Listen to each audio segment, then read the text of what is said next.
According to the Bible, God created the heavens and the earth. It is man's prerogative, and woman's, to create their own particular and private hell. Case in point, Mark Warman, age 62, who in every sense is a successful businessman and noted celebrity.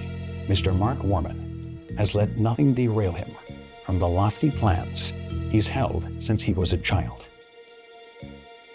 I'm already having a problem as this goes in. Why does this look like a cartoon? It doesn't look like a real figure to me. You did ask for a cartoon. I asked for a cartoon, but not in a cartoon sense, right? This isn't Bugs Bunny or Wile E. Coyote. I didn't have you a care photograph. about what you're doing? You did sign off on these sketches. Toots is the driving cat. Saturday Night Live. Toots is the driving cat. Famous cat. You see him? He looks real, right? But we all know that a cat can't drive. So what are they doing in the show when we see Tootses? I think it's a puppet. What? A puppet? Hey! Mark Warman has learned through trial and error, mostly error, that there may not be an appetite for a Saturday morning animated version of his fortuitous program. However, he will make one last attempt as he takes a dark detour into the graveyard zone.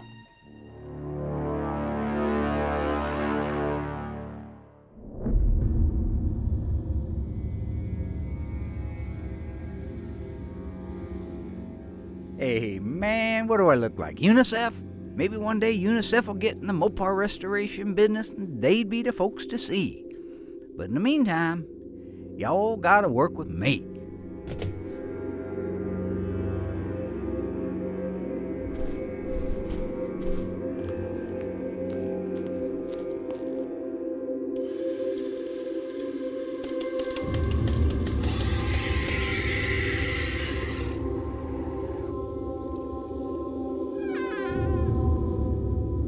Hello?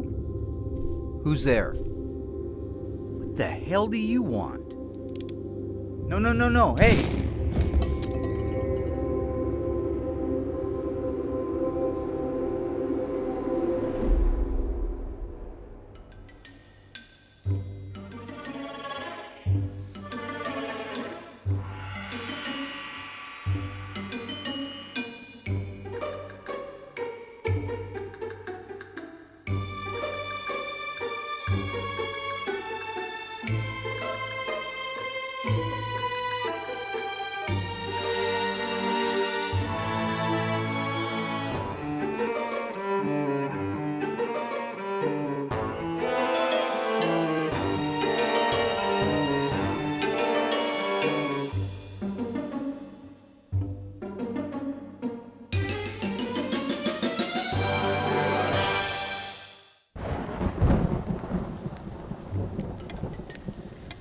This is Mopar by Death. This is my favorite animation we've ever done. I love the looks of it. I love the feel of it. You need to watch the original movie Murder by Death, Neil Simon, so that you can appreciate all of the nuance in this animation. I love the Mopar Easter eggs. It just adds so much texture and layers to it that it's just a cool thing. Hey, I'm Nick. I have been working at Graveyard Carz for about 7 years now, and I'm the animator. One of the biggest projects I've worked on at Graveyard Carz is the Mopar by Death cartoons, and I kind of consider them my baby. Here, like in the movie, our host is filling out the invitations for the weekend.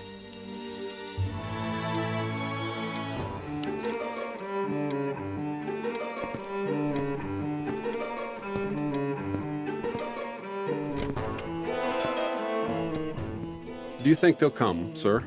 Oh, they'll come. And they'll come all right. Here, stamp these and mail them.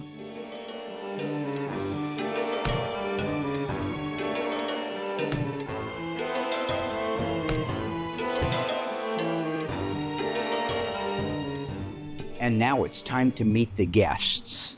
The first folks we meet are Dick and Doreen Charleston, played by Will and George. It's ringing. No. Wait, it's just a busy signal. Dude, it's me, you idiot. Now, in the actual movie itself, this was played by David Niven and Maggie Smith. We have a lack of female actors here, so I put George in a dress. Sue me.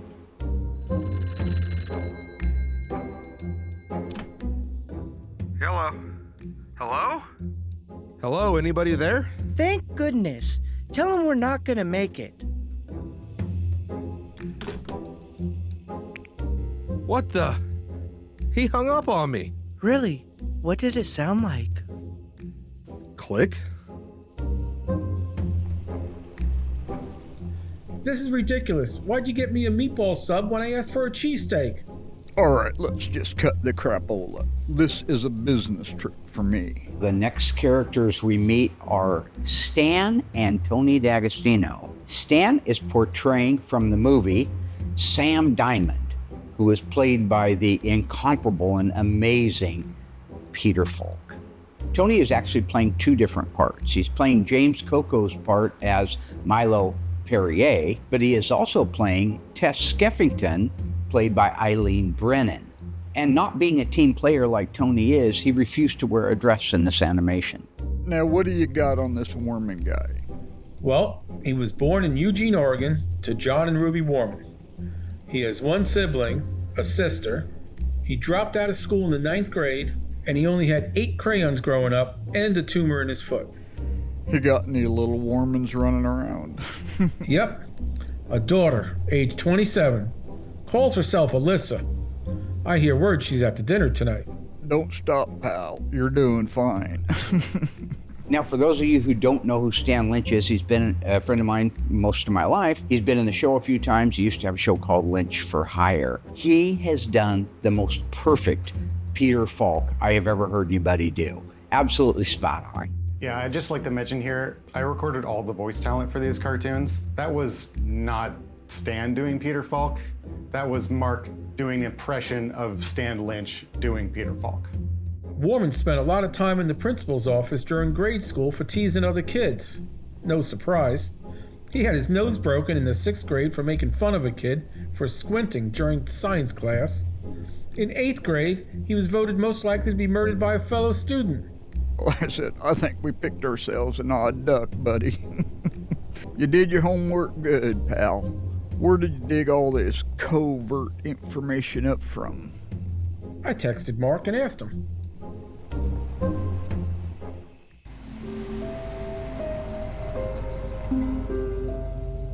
Oh, there's a bridge, Mom. Doesn't look that safe to me. There's only one way to find out. Hey, where are you going? Well, the bridge might not hold all of our weight. Wait, how come I have to drive across? Because I was smart enough to get out first. Thanks a lot, Mom. The next guests that we see arriving at the mansion are my wife, Suzanne, and my daughter, Alyssa.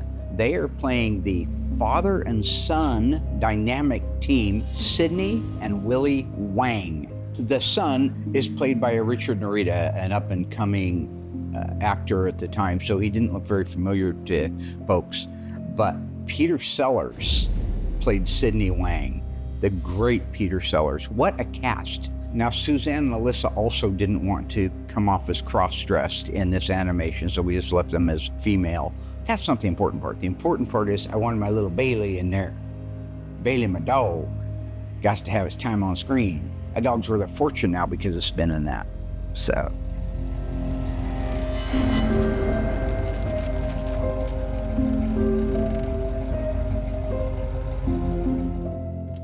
Hey, Mom, I made it. Good, good. Now come back and get your mother. You have to help me. It's first time driving a limo. That's okay, pal. My first time riding in one. Arriving at the mansion next is Gambo and McLean. Gambo is based on John J. Rambo, and McLean is based on our hero from the Nakatomi Plaza, John McClane. Welcome to the party, pal. Live for nothing, die for something. These characters have nothing to do with the movie. They're nowhere near the movie. They didn't star in it. They had nothing to do with it. But I felt that they needed a little bit of crossover integration, we call it. Maybe a spin-off. After a while, Mark started inserting characters into there that really shouldn't have been there. And I think I know why. He just wanted to do impressions. Mark loves the sound of his own voice. Jump, pal! Why are you pushing me? They drew first blood, not me.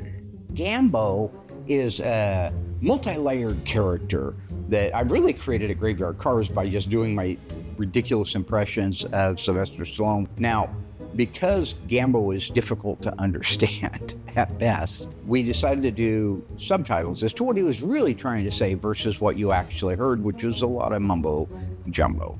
Come out to the coast. We'll get together, have some laughs. If you send that many guys in there, don't forget one thing, here's a body bag. Ah, good evening. You must be Will Scott and Curious George. We've been expecting you. Not exactly, pal. I'm Jim McLean. This is Gambo. Oh, I see. In the movie Murder by Death, the butler was blind. Here I had Doug play the blind butler because he's oblivious to everything around here.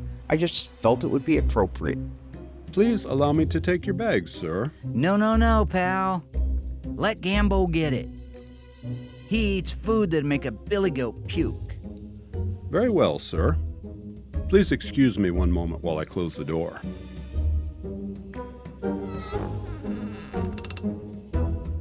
The only one I trust. Now, if you will follow me, I will show you to your room.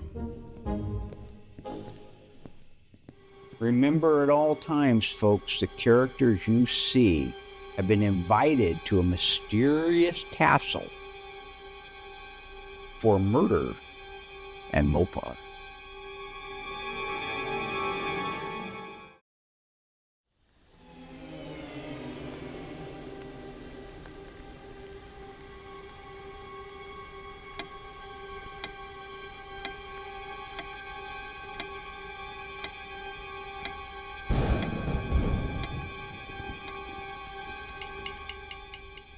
You know, Warman is a pretty unique individual. Single-handedly built his business and had a successful TV show. Could have had one myself, chose not to.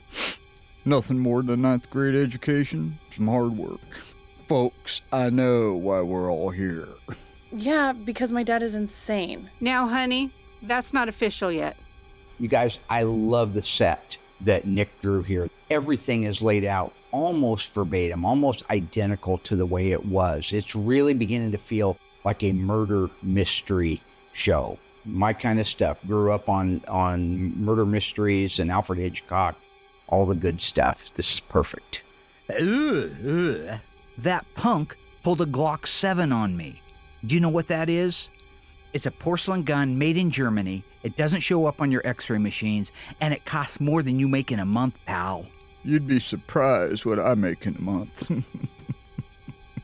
No, my simple-minded friends. Mark has gathered us here to solve the mystery of who tried to have him killed. Tried? What do you mean tried? Whoa! What the hell? What is this? What's going on? What's going on? No, me. They're They're gonna kill you. I don't need this. That's my foot. Somebody touch me. Good evening, ladies and gentlemen. I'm your host, Mark Warman. Good God, what an entrance. Just an illusion, Mr. McGeorge, much like your bodywork. Did you know about this? Why do we all know all these monkeys? What the hell is like those two now? Make it a challenge. I drove all the way out here. I can't believe what's happening here.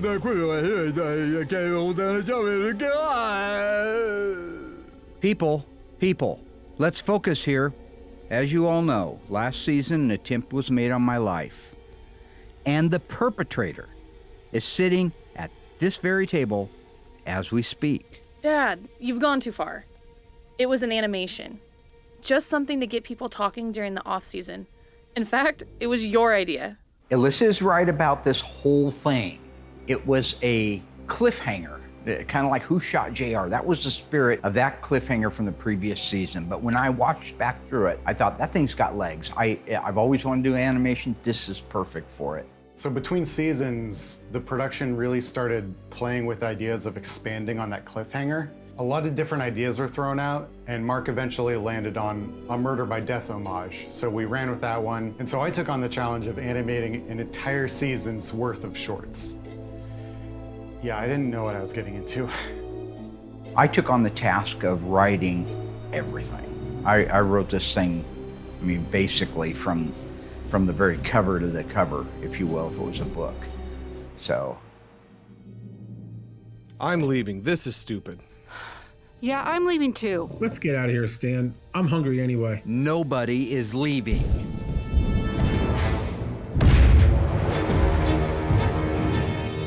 Let's make one thing perfectly clear. You have all been invited to dinner and a murder. Nobody is leaving here until we figure out who tried to take me out or somebody dies.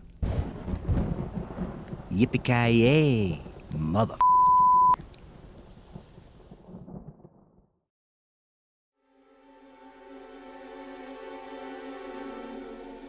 Dad, what do you mean somebody dies? That's ridiculous. What movie's that from anyways? Look, somebody in this room tried to have me killed. We're gonna find out who did it through any means necessary. I get what I need, or somebody dies. Blacklist. Son of a... If you don't let me out of here, I'll kill you myself.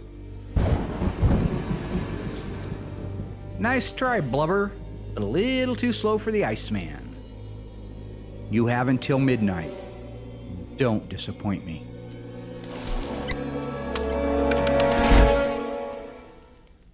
Not a bad contraption. Built one like it in high school back in shop class. Took my grandma's wheelchair and modified it. Yeah, she got hurt in it, but didn't kill her.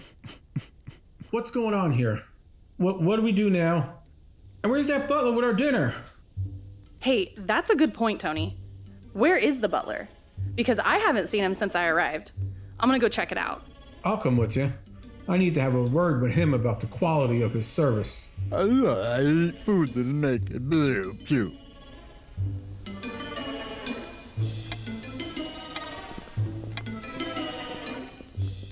Oh my God, he's dead! I knew it! We're gonna starve! This scene, you guys, is very, very similar to the original movie. Again, you gotta watch it. It follows it really closely. The animation's great. But at the end, Nick just begins to take what they call those creative liberties, I think. Is that what they're called? Gambo, can you cook? I want something to eat. Yeah, because you're pushing me. Why are you pushing me? Look, here's a note. It says here, now I have a machine gun too. Ho, ho, ho. Come out to the coast. We'll get together, have some laughs. You guys, it's only 11 o'clock. My dad said we have until midnight. So there's still another murder. That means this murder was just the appetizer. we need to go and tell the others what we found. Let's go, you guys.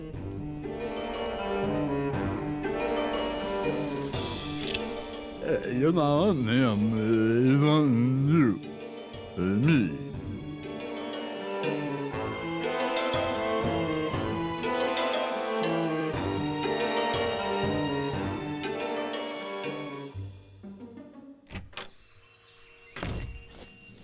Oh! Whoa.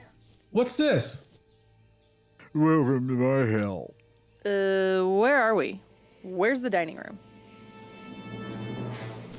What the? Run for it. I'll cover it. Let's get out of here. Now I got no idea where all this is going or what it has to do with anything. This is all Nick. This is from his brain. I want everybody to know this has nothing to do with me.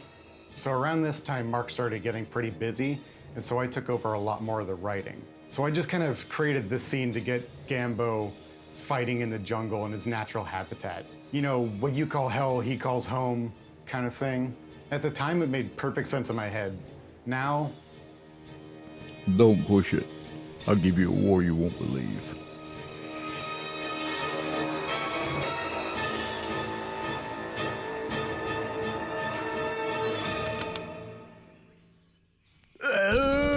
So anyway, I tells the little chick, look, yes, I graduated high school. Yes, I've got the Trans Am. What the heck is going on? Where were you guys? Hey, we've been here the whole time, pal. Where have you been? I've been getting worried. The butler. Dead. Knife. Are you saying he's been murdered? My word. Someone's been murdered? Oh my God, you're alive? And you have dinner. Hey, where's Gambo, pal?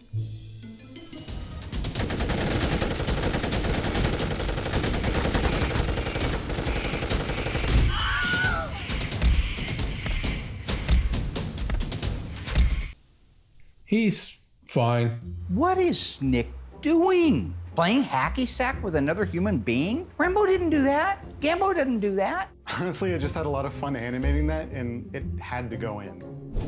Now, how about that dinner? So something to note about Tony is that he was never here recording his dialogue. He was always recording remotely from his home in Delaware. I had to sit down with him and direct him over Zoom, and every time we sat down to record, I had to keep apologizing that every one of his lines was about him just wanting to eat. The reason Tony's character is so obsessed with food is that James Coco's original character in Murder by Death is obsessed with food. Mark did decide to cast Tony in that role. So I'm not saying that it was Mark's fault, but I am saying it was Mark's plan. Hey, where's the soup? In your bowl, Mr. D'Agostino. Can't you see, can't you tell there's nothing in my bowl? I'm dreadfully sorry, sir. I just remembered. The cook was fired last week. It must have slipped my mind.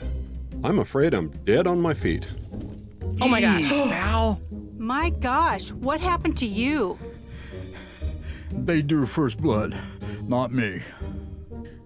Everybody, look.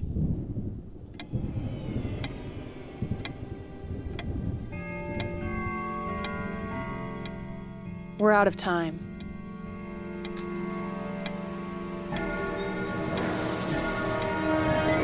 Whoa! Can't see anything. I found a switch. Oh my God. What the? Oh no, my dad's dead. Again. So I'd actually like to pause right now and take a couple minutes to go over like the character rigging process, because it's a lot more interesting than you think.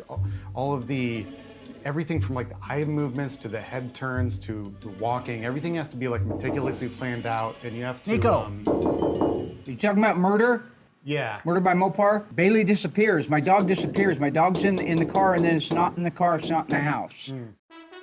If you're confused about why Mark is upset, well, here's the reason. Remember Mark's dog, Bailey? He's upset because he doesn't see Bailey in this scene. Bailey here? No Bailey here. Seriously, that's the reason. Now do you see why it takes so long to get anything done around here?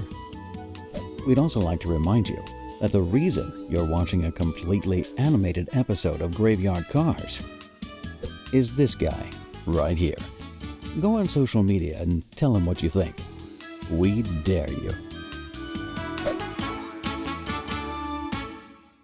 How did this happen? All the suspects were in this room. Yeah, I saw this in a Matlock episode once. Mark is dead, but he was not murdered. He died by his own hand. That's right, folks. The oldest trick in the book. Suicidus auto delecti. Basically, with Warman's knowledge of mechanics and physics, it would have been simple enough for him to build an apparatus that would allow him to stab himself in the back. I'd have been happy to do the same thing for a six-pack. I checked the hall. All the windows and doors are still barred. There's no way out of here. Okay, I've had enough of this. I'm calling 911.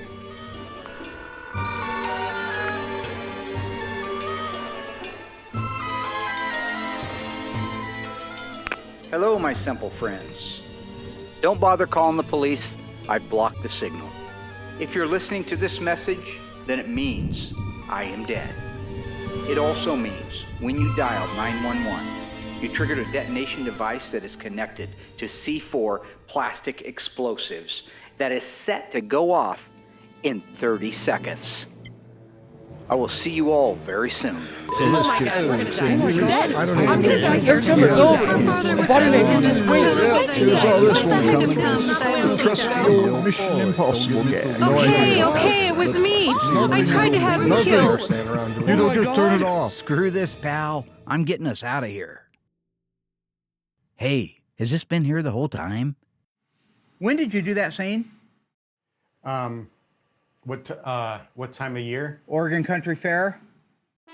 Okay, this might take some explaining too. Mark is suspicious that Nick's sudden psychedelic plot twists may be connected to his attendance of a local festival that is associated with actual psychedelics.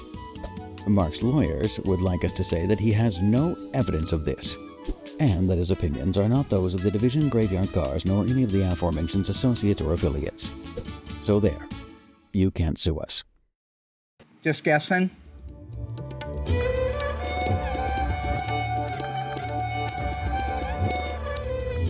A lot of things go on out there, stuff I wouldn't want to see written on an overpass. Keep the liberties to a minimum, okay? This isn't Ellis Island. Lord, if you get me out of this, I promise I'll never even think about going to a party on the West Coast.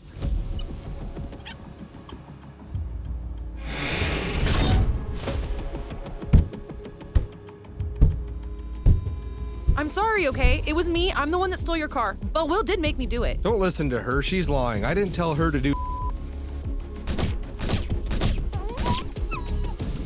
It's okay, baby.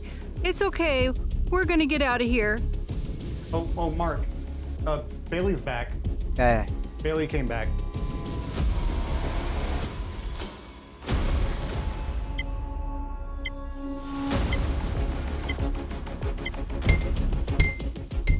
I'm gonna die and I don't even get my last meal.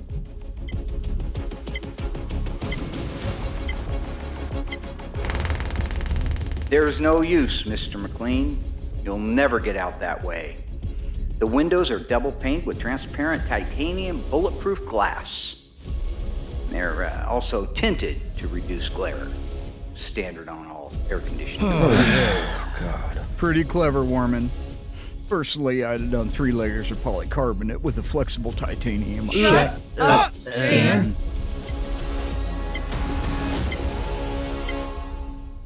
Time's up.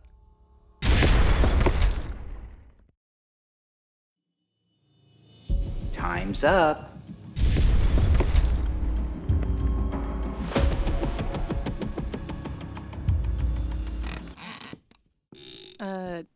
We're still alive. Sorry about that, folks. Been having a bit of a rodent problem in the East Wing. Thought perhaps I'd nip it in the bud. Take that as a warning, however. I'll give you just one more chance to redeem yourselves. If you fail me again, the next time, the chamber won't be empty. Die Hard 2? What is this? Some kind of revenge? Extortion? You're dead, pal. What more do you need from us? It's not as simple as all that, Mr. McLean. There is a pay phone in the lounge.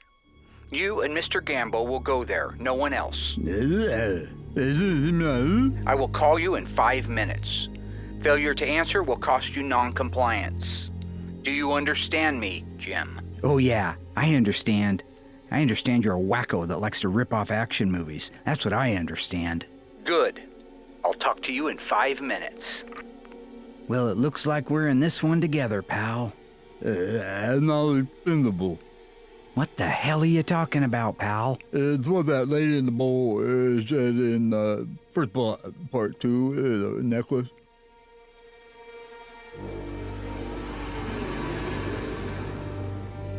You're not going to believe this, but I'm in this big house right now, and there's this whole group of people here having some kind of dinner party. And one of them is my boss from Excuse us, sir. Excuse us. This is an urgent police matter. We're going to need to commandeer that phone. What are you guys... Ow. Wait, hey. Whoa. As I was going to St. Ives, I met a man with 7 wives. Every wife had 7 sacks. Every sack had 7 cats. Every cat had 7 kittens. Kitten, cats, sacks, and wives. How many were going to St. Ives? My number is 555, and the answer. How'd you, like the German accent? I gotta work on it. I do Peter Sellers a little bit better, but... Now you have 30 seconds to figure it out, or this place is history. Whoa.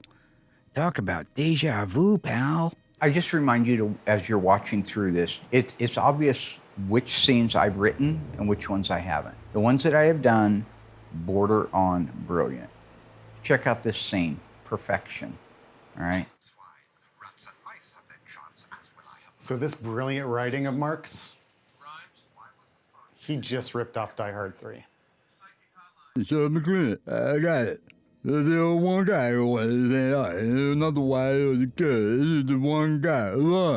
One. He goes, 0, 1. Fool, man. Better go puke. Thanks for the help, pal. But as you're well aware, I don't read. Time's up, buddy.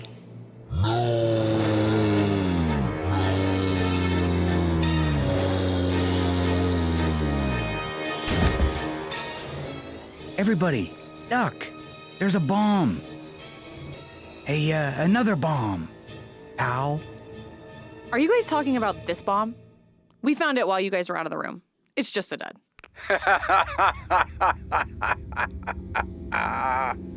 Oh, man, this is too easy. I'm getting pretty sick of this, pal. Mark, what the hell's going on here? I want answers. Are you dead or not? Is there another bomb or what?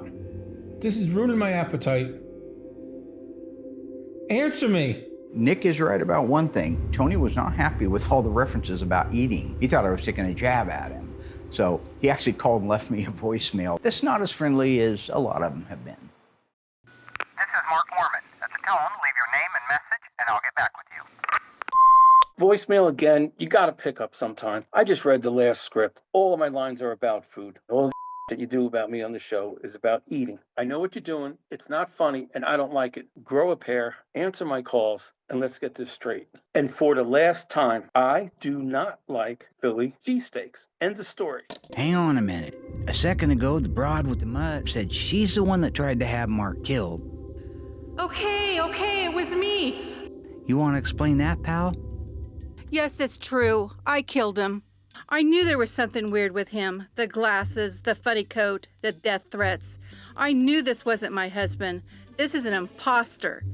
When the lights went out, I heard him enter the room and did what I had to do. I stabbed him with the shifter.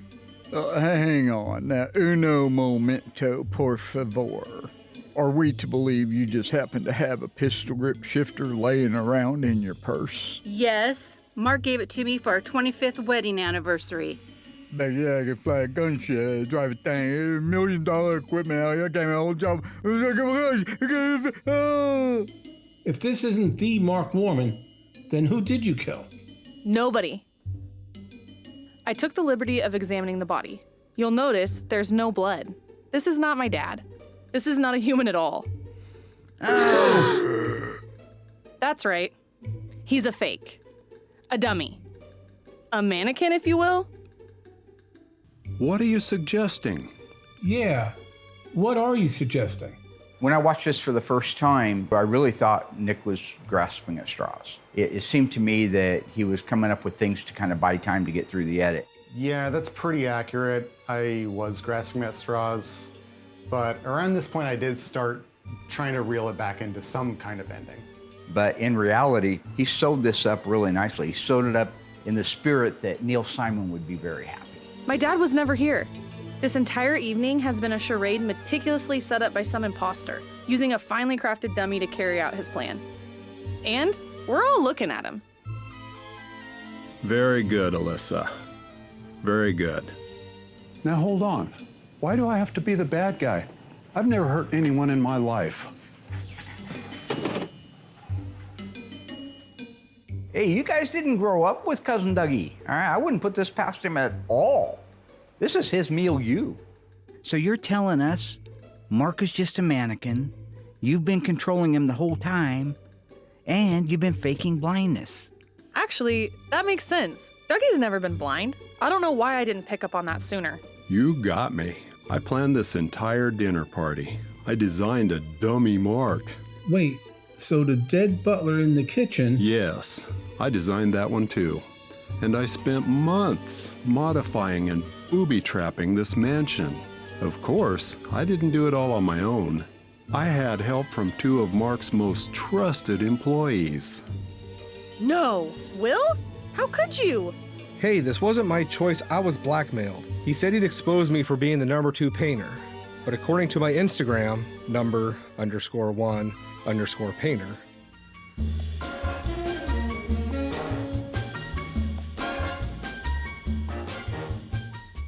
I'm the number 1 painter. Okay, I admit it. It's been me, George, this whole time. We built the mannequins and installed the bars. I came in disguise so I wouldn't be found out. Dude, you're an idiot. I told you you weren't fooling anybody. Let me tell you something, fella. You just made a huge mistake confessing all this to a well-known private investigator and his partner. Murder, identity theft, blackmail. You're going away for a long time.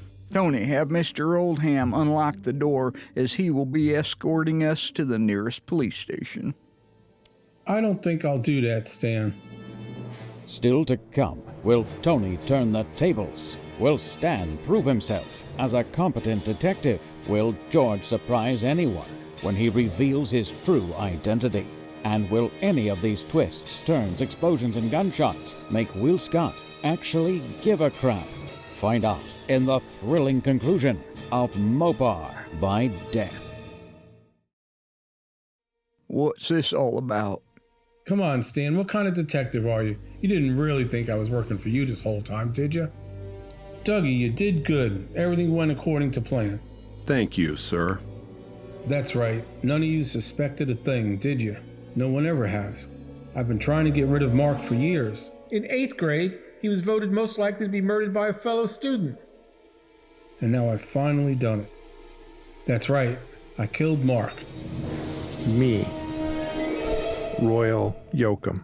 Oh my God, Royal? I love that Royal was able to come in at the end with a great plot twist. Here he is, this angelic. Royal is an angel. Everybody loves Royal. My mom loved Royal. Nobody doesn't like Royal. But to make him the villain, I thought was so perfect. However, Nick seems to have had an ulterior motive behind making him the villain. So as a cartoonist myself, and as somebody who grew up with Looney Tunes and all those classic old cartoons, one of my favorite gags is the unzipping your body effect. So I just had to find a way to work that into the story here. And fun fact, in the film Looney Tunes Back in Action, Bill Goldberg, of all people, unzips his body to reveal that he is in fact a Looney Tune. Why would you kill my dad? I mean, besides the obvious reasons. For this, of course. My dad's Mopar award that he was given at SEMA? Why would you even want that? It's a freaking paperweight. Can it be?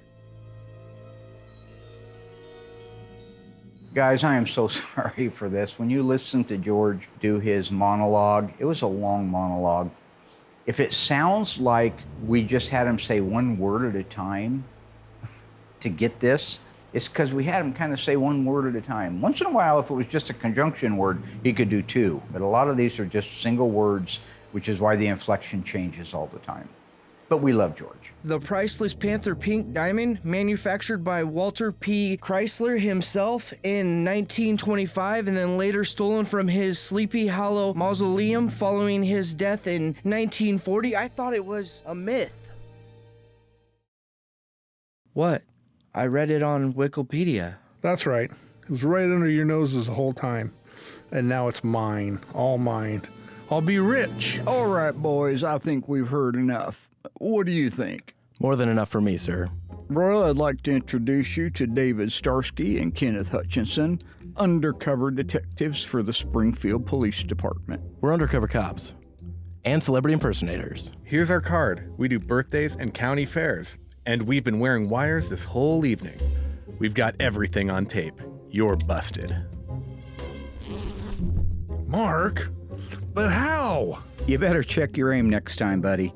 That shot didn't even come close to hitting the vital organ. It was the concussion that knocked me down. When I woke up, that's when I noticed my award was missing. Didn't take long to put the pieces together and figure out exactly what's going on. I know you. I knew you wouldn't admit to anything. I knew these idiots couldn't keep their mouths shut. So I faked my death and hired these gentlemen to help me catch you in the act. What I didn't count on was you roping in my own cousin into your twisted game. Cuff 'em, boys. Damn you, Mark. I would have gotten away with it if it wasn't for your meddling detectives. Well, that's it, folks. You can all go home. I'll see you back at the shop tomorrow. Why was Dougie pretending to be blind And then this he whole was time? dead at one point. And What then was he the point wasn't. of Why did Royal Was that set up before this or master after plan? Wednesday? And how did he get his How did he hands do that? on a haunted mansion? Was it a recording? What was the deal with If blowing Roy up was the building? disguised as Tony, and Tony was with us in the dining room, who was controlling the lights? And how did he mimic Tony's voice? Are we getting paid for any of this?